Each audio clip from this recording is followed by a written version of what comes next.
এই দোষ, হুম। তুই আমার একটা মায়ের আইডি দিছিলি মনে আছে? হ্যাঁ দিছিলাম তো। ওর লগে তো না যোগাযোগ হয়, মনে কর লাইন পুরো ক্লিয়ার। ওর লগে প্রত্যেক দিন মনে কর 2 ঘন্টা, 2.5 ঘন্টা, 3 ঘন্টা কথা কই, হুম। বুঝছস? তো ভালোই তো।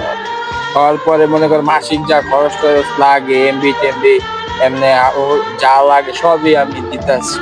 এখন কত হলো এমনি আর কয়দিন, তুই তোর বাসা চিনস না? ও গেছিলাম তো একবার। ল আমিও যাবো এবার, একটু দেখা করে আসি ওর লগে। কেমনি যাবে? ওর বাসা তো অনেক দূরে। দূরে হোক, বাইক কিনছি কি করতে, আয় বাইক দিয়ে যাবো গা তুই ভাই। না বেটা, রাস্তা ভাঙ্গা ভুঙ্গা আছে, জিনিসটা বুঝছ না? এত দূরে যাবো, আবার আমার বাসা থেকে রেখে দিব।